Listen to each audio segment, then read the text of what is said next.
শুভ সন্ধ্যা সবাইকে। আজ 31 জুলাই বৃহস্পতিবার। আজকের সন্ধ্যার বিশেষ খবর হলো, বনাঞ্চল বেদখল মুক্ত করতে আসাম সহ 4 রাজ্যকে নির্দেশ গৌহাটি হাইকোর্টের। আসাম, নাগাল্যান্ড, অরুণাচল প্রদেশ, মিজোরামের মুখ্য সচিবদের বৈঠকের নির্দেশ। কাটিগড়ায় 14 জন রোগীকে মুখ্যমন্ত্রীর ত্রাণ তহবিল থেকে এককালীন 10,000। সাইরং রোডের বেহাল দশার প্রতিবাদে অবরোধের হুঁশিয়ারি। নিযুত মইনায় এবার আসাম বিশ্ববিদ্যালয়ের ছাত্রীরাও, ঘোষণা মুখ্যমন্ত্রীর। কংগ্রেসের বৈধ ভোটকে বাতিল করিয়ে বাঁশকান্দি দখল করেছে বিজেপি। অভিযোগ প্রাক্তন বিধায়ক আমিনুলের। তিহার জেলে যেতে হবে বিধায়ক সাজুকে। এবং সর্বশেষ খবরটি হলো, অপহরণ নয়, শামসুলকে নিয়ে গিয়েছিল কাস্টমস। এবারে শুনুন বিস্তারিত খবর। বনাঞ্চলকে অবৈধ বসতি স্থাপন থেকে মুক্ত করার জন্য একটি উচ্চ পর্যায়ের কমিটি গঠন করতে আসাম, অরুণাচল প্রদেশ, নাগাল্যান্ড ও মিজোরামকে নির্দেশ দিল গুয়াহাটি হাইকোর্ট। বনাঞ্চল থেকে অবৈধ বসবাসকারীদের সরিয়ে দেওয়ার জন্য সম্মিলিত পদক্ষেপ করতে উত্তর পূর্বাঞ্চলের ওই 4টি প্রতিবেশী রাজ্যকে নির্দেশ দিয়েছে আদালত। হাইকোর্টের নির্দেশে বলা হয়েছে, বনাঞ্চলের পরিবেশগত ভারসাম্য রক্ষা ও পরিবেশের দিক থেকে সংবেদনশীল অঞ্চলগুলোকে সুরক্ষিত রাখার লক্ষ্যেই আদালতের এই পদক্ষেপ। আসামের বনাঞ্চলকে বেদখলকারীদের হাত থেকে রক্ষা করার উদ্দেশ্য নিয়ে হাইকোর্টে 2টো জনস্বার্থ মামলা দায়ের করা হয়েছিল। 2018 সালে গুয়াহাটি আসাম বচাওক নামের একটি এনজিও এবং 2023 সালের শ্রীভূমির 2 জন নাগরিক এই মামলা করেছিল। এই মামলার শুনানিতে হাইকোর্ট তাদের পর্যবেক্ষণে বলেছে, শুধু আসামে নয়, অরুণাচল প্রদেশ, নাগাল্যান্ড ও মিজোরামেও একইভাবে বনাঞ্চল বেদখল হয়ে যাচ্ছে। ফলে এই 4টি রাজ্যকে একজোট হয়ে এ ব্যাপারে পদক্ষেপ করতে হবে। মুখ্য বিচারপতি আশুতোষ কুমার ও বিচারপতি অরুণদেব চৌধুরীর ডিভিশন বেঞ্চ একটি নির্দেশে এই 4 রাজ্যের মুখ্য সচিব ও বন দফতরের শীর্ষ কর্তাকে একটি যৌথ বৈঠক আহ্বান করার নির্দেশ দিয়েছে। নির্দিষ্ট সময় ঠিক করে বনাঞ্চলকে বেদখলমুক্ত করার একটি সুসংহত কৌশল ঠিক করার জন্যই এই বৈঠকের নির্দেশ দেওয়া হয়েছে। হাইকোর্টের স্পষ্ট অভিমত, এই 4 রাজ্যের বনাঞ্চলকে বেদখলমুক্ত করতে হলে সম্মিলিত অভিযানের প্রয়োজন। পরবর্তী খবর, কাটিগড়ায় 14 জন রোগীকে মুখ্যমন্ত্রীর ত্রাণ তহবিল থেকে এককালীন 10,000। সংক্ষিপ্ত অনুষ্ঠানের মধ্য দিয়ে 14 জন দুস্থ রোগীর হাতে মুখ্যমন্ত্রী ত্রাণ তহবিল থেকে এককালীন 10,000 টাকার চেক তুলে দিলেন কাটিগড়ার বিধায়ক খলিল উদ্দিন মজুমদার। কাটিগড়া সার্কল অফিসে আয়োজিত অনুষ্ঠানে প্রত্যেক সুবিধা প্রাপকের হাতে চেক তুলে দেওয়া হয়। এদিনের অনুষ্ঠানে উপস্থিত ছিলেন কাটিগড়ার সার্কল অফিসার ডক্টর রবার্ট টুলার সহ বিধায়ক সমর্থকরা। এর আগে এক সংক্ষিপ্ত আলোচনা সভায় বিধায়ক খলিল উদ্দিন মজুমদার বক্তব্য রাখতে গিয়ে বলেন, ক্যান্সার রোগীদের এই চেক বিতরণ সরকারের একটি ভালো পদক্ষেপ। মুখ্যমন্ত্রীর এই উদ্যোগে রোগীরা উপকৃত হবেন। আজকের দিনে 10,000 টাকার মূল্যায়ন করলে আসলে তেমন বড় অর্থরাশি নয়, কিন্তু একজন অসহায় মানুষের কাছে এই অর্থরাশিও মূল্যবান। একটি সরকারি মহৎ কাজের অংশীদার হতে পেরে খুব ভালো লাগছে বলেও জানান বিধায়ক খলিল উদ্দিন মজুমদার।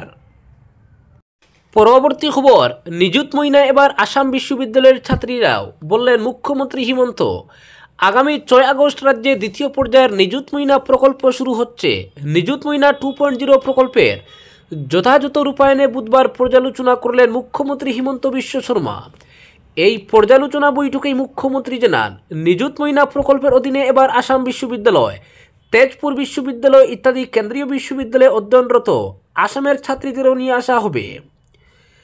দিসপুর লোকসেবা ভবনের মুখ্যমন্ত্রীর সভাকক্ষে ভিডিও কনফারেন্সের মাধ্যমে অনুষ্ঠিত ওই বৈঠকে মন্ত্রিসভার সদস্য, বিধায়ক, জেলাশাসক এবং বিভিন্ন শিক্ষা প্রতিষ্ঠানের অধ্যক্ষ ও শিক্ষা বিভাগের উচ্চপদস্থ আধিকারিকরা অংশ নেন। উচ্চতর মাধ্যমিক, স্নাতক, স্নাতকোত্তর এবং সংহত শিক্ষক প্রশিক্ষণ কার্যসূচি ও বিএড পাঠ্যক্রমে শিক্ষা গ্রহণের জন্য উপযুক্ত ছাত্রীদের প্রপত্র বিতরণের মাধ্যমে নিযুত মইনা 2.0 শুরু হবে। এই প্রকল্পের মাধ্যমে যাতে সর্বাধিক সংখ্যক ছাত্রী উপকৃত হন, সেজন্য স্বচ্ছ ও সুচারু রূপায়ণ সুনিশ্চিত করতে মুখ্যমন্ত্রী জেলাশাসক ও অধ্যক্ষদের নির্দেশ দেন। উল্লেখ্য, নিযুত মইনা প্রকল্পের অধীনে আর্থিক সাহায্য প্রদান করে ছাত্রীদের সবলীকরণ, পড়াশোনা ছাড়ার প্রবণতা হ্রাস করা এবং উচ্চশিক্ষার জন্য উৎসাহিত করতে রাজ্য সরকার ইতিবাচক পদক্ষেপ গ্রহণ করেছে। মুখ্যমন্ত্রী জানান, নিযুত মইনা 2.0 প্রকল্পটি আরও প্রসারিত করে এর প্রভাব বৃদ্ধির পাশাপাশি প্রকল্পের সুবিধা সময়মতো প্রদান করাটা সুনিশ্চিত করে জেলা পর্যায়ের কর্তৃপক্ষের মধ্যে সমন্বয় বৃদ্ধির জন্য রাজ্য সরকার লক্ষ্য হাতে নিয়েছে। ভিডিও কনফারেন্সে মুখ্যমন্ত্রী প্রকল্পের ফলপ্রসূ রূপায়ণের উপর গুরুত্ব আরোপ করেন এবং এর সঙ্গে যুক্ত সবাইকে দক্ষতার সঙ্গে কাজ করার আহ্বান জানান।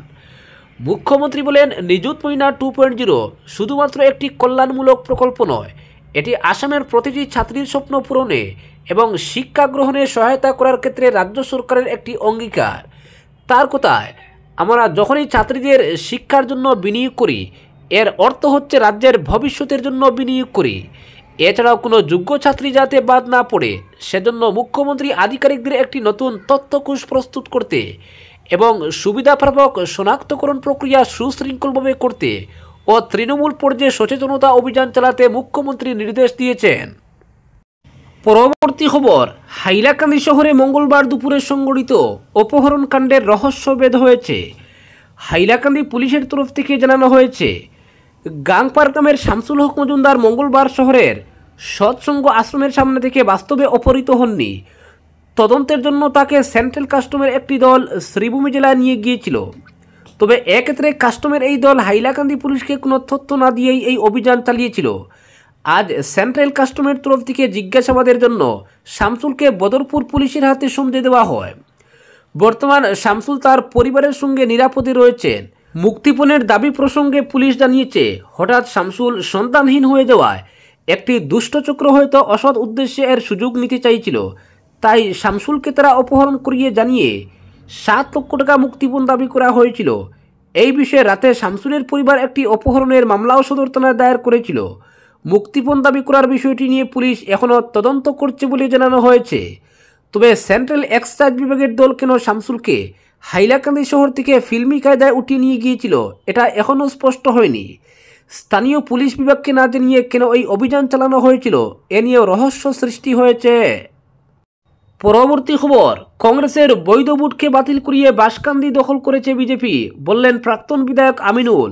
তিহার জেলে যেতে হবে সাজুকে। বাঁশকান্দি আঞ্চলিক পঞ্চায়েত ভোট গঠনকে ঘিরে ফের একবার আমিনুল সাজু দৈরত। তীর পাল্টা তীরে সরগরম সুনাইয়ের ভোট রাজনীতি। আমিনুলকে কংগ্রেসে বিজেপির এজেন্ট হিসেবে দেখে দিয়েছেন বিধায়ক করিমউদ্দিন বড়ভূঁইয়া। অবশ্য এর পাল্টা দিতে বেশি সময় নেননি প্রাক্তন বিধায়ক আমিনুল হক লস্কর। শিলচর জেলা কংগ্রেস দফতরে এক সাংবাদিক বৈঠকে সাজুর বক্তব্য নিয়ে তীব্র প্রতিক্রিয়া ব্যক্ত করেন তিনি। সাজুকে সরাসরি পাগল আখ্যা দেন আমিনুল। তিনি বলেন, রাজনীতিতে অপ্রাসঙ্গিক হয়ে পড়েছেন সাজু। আজকের দিনে তাকে নেতা মনে করার কোনো যুক্তি নেই, এটা সাজুও জানেন। তাই পাগল হয়ে গেছেন, প্রলাপ বকছেন। বিধায়ক সাজুর ফেসবুক পোস্টে তার বিরুদ্ধে তোলা সব অভিযোগ উড়িয়ে দেন আমিনুল। তিনি বলেন, গত নির্বাচনের সময় বন্দুকের যে মামলায় তাকে ফাঁসানো হয়েছিল, সাক্ষ্য প্রমাণের অভাবে কবেই সেই মামলা এফআইআর করে দিয়েছে পুলিশ। বড়খোলা আঞ্চলিক পঞ্চায়েত ভোট গঠনে 2 কংগ্রেসি সদস্যকে দিয়ে ক্রস ভোটিং করানোর অভিযোগকেও পাগলের প্রলাপ বলে খারিজ করে দেন প্রাক্তন বিধায়ক। মূলত বাঁশকান্দি আঞ্চলিক পঞ্চায়েতের বুটাবুটিতে কারচুপির অভিযোগ জানাতেই এদিন সাংবাদিক বৈঠক ডেকেছিলেন আমিনুল। জেলা কংগ্রেস সভাপতি সজল আচার্য ও 5 কংগ্রেসি আঞ্চলিক পঞ্চায়েত সদস্যকে পাশে বসিয়ে আমিনুল অভিযোগ করেন, প্রভাব খাটিয়ে বলপূর্বক বাঁশকান্দি আঞ্চলিক পঞ্চায়েত দখল করেছে শাসক দল। দলের 5 সদস্যের কেউ অন্তর্ঘাত করেননি। রুদ্রদ্বার কক্ষে অনুষ্ঠিত বুটাবুটিতে গোপালকান্তি রায় নামে এক বিজেপি নেতাকে কেন ঢুকানো হলো, ওখানে তার কাজে কী ছিল? এই প্রশ্ন তুলে আমিনুল অভিযোগ করেন, ওই গোপালবাবুই ব্যালট পেপারে কারচুপিটা করেছেন ও 2টো ভোট বাতিল করিয়েছেন। এই বুটাবুটিকে তারা খারিজ করছেন বলেও জানিয়ে দেন আমিনুল। যে 2টো ভোট বাতিল বলে দেখানো হচ্ছে, ওই 2টো ভোট বৈধই, তাই কংগ্রেসকে জয়ী ঘোষণা করা হোক, এ দাবিও জেলা প্রশাসনের উদ্দেশ্যে ছুড়েছেন রাজ্য কংগ্রেসের সাধারণ সম্পাদক। এভাবে কংগ্রেসকে দমানো যাবে না, 26-এ ক্ষমতায় ফিরবে দল, এমন দাবি করে রাজনৈতিক বৈরী সাজুকে হুঁশিয়ার করে দেন আমিনুল। তিনি বলেন, শিক্ষাগত যোগ্যতার সার্টিফিকেট জালিয়াতির অপরাধের শাস্তি তাকে ভোগ করতেই হবে। কংগ্রেস ক্ষমতায় ফিরলে তিহার জেলে যাওয়ার জন্য তৈরি থাকতে হুঁশিয়ারি দেন সাজুকে। তিনি বলেন, সুনাইয়ের বিধায়কের অপরাধ এতটাই জঘন্য, তাকে স্থানীয় জেলে রাখা যাবে না, পাঠাতে হবে তিহার জেলে। সাজুকে বিজেপির এজেন্ট আখ্যা দিয়ে আমিনুল বলেন, তৃণমূল টিকিটে জয়ী আঞ্চলিক পঞ্চায়েত সদস্য ফরিদা পারভিন বড়ভূঁইয়াকে বাড়িতে ডেকে নিয়ে ফুলের মালা দিয়ে বরণ করেও লাভ হয়নি। সাজুর 4 নির্দল মূলত বিজেপিরই লোক, এটা টের পাওয়ার পরই কেটে পড়েন ফরিদা। বিজেপির সঙ্গে ঘরকন্যা করবেন না বলে কংগ্রেসে ভিড়েন তৃণমূলের এপি সদস্যা। সাজুর বিজেপি যুগের এর চেয়ে বড় প্রমাণ আর কি চাই, বলেন আমিনুল। পরবর্তী খবর, সাইরং রোডের বেহাল দশার প্রতিবাদে অবরোধের হুঁশিয়ারি। মিজোরামের সড়ক ব্যবস্থার চরম দুরবস্থা নিয়ে জনমনে তীব্র ক্ষোভের সৃষ্টি হয়েছে। বিশেষ করে কনফুই থেকে সাইরং পর্যন্ত প্রায় 30 কিলোমিটার দীর্ঘ রাস্তাটি দীর্ঘদিন ধরে বিপজ্জনক অবস্থায় রয়েছে। এর ফলে নিত্য প্রয়োজনীয় পণ্যের সরবরাহ ব্যাহত হওয়ায় বিভিন্ন সংগঠন এবার কঠোর পদক্ষেপের হুঁশিয়ারি দিয়েছে। সবচেয়ে উদ্বেগজনক পরিস্থিতি খামরাং এলাকায়, যেখানে পণ্যবাহী লরি ও পেট্রোলবাহী যানবাহন প্রায় প্রতিদিনই আটকা পড়ছে। এই পরিস্থিতির প্রতিবাদে আজ বাইরেংটির পিডাব্লিউডি আইবিতে চালক ও লরি চালক সংগঠন, আসাম মিজোরামের প্রতিনিধি এবং নর্থ ইস্ট পেট্রোলিয়াম মজদুর ইউনিয়নের যৌথভাবে একটি জরুরি সভার আয়োজন করে। সভায় রাস্তার জীর্ণদশা, এর ফলে সৃষ্ট বিপদ এবং নিত্য প্রয়োজনীয় পণ্যের সরবরাহে বাধা নিয়ে গভীর উদ্বেগ প্রকাশ করা হয়। সভায় সর্বসম্মতভাবে সিদ্ধান্ত নেওয়া হয়েছে যে আগামী এক সপ্তাহের মধ্যে যদি সাইরং রোডের সংস্কার কাজ শুরু না হয়, তাহলে পণ্যবাহী, পেট্রোলবাহী, ডাম্পার ও ট্রিপার সহ সব ধরনের যান চলাচল সম্পূর্ণভাবে বন্ধ করে দেওয়া হবে। সংগঠনগুলোর পক্ষ থেকে প্রয়োজনে রাস্তা অবরোধের হুঁশিয়ারিও দেওয়া হয়েছে। প্রায় 3 মাস ধরে অব্যবস্থার শিকার এই রাস্তাটি মিজোরামের রাজধানী আইজল এবং কোলাশিবের মতো গুরুত্বপূর্ণ অঞ্চলের সঙ্গে সংযোগ স্থাপনকারী প্রধান পথ। তাই সড়ক বন্ধ হলে পুরো অঞ্চলে জ্বালানি ও নিত্যপণ্যের সরবরাহ মারাত্মকভাবে বিঘ্নিত হতে পারে, যা সাধারণ মানুষের জীবনে চরম দুর্ভোগ নিয়ে আসবে। সংগঠনগুলো কর্তৃপক্ষের কাছে 2 দিনের চূড়ান্ত সময়সীমা বেঁধে দিয়েছে। জানানো হয়েছে এর মধ্যে সড়ক মেরামতের কার্যকর পদক্ষেপ নেওয়া না হলে আন্দোলন শুরু হবে। স্থানীয় বাসিন্দা ও যান চালক মহল এই উদ্যোগকে পূর্ণ সমর্থন জানিয়েছেন এবং দ্রুত ব্যবস্থা নেওয়ার জন্য সরকারের প্রতি জোর আহ্বান জানিয়েছেন। আজকের বিশেষ সংবাদ এখানেই সমাপ্ত।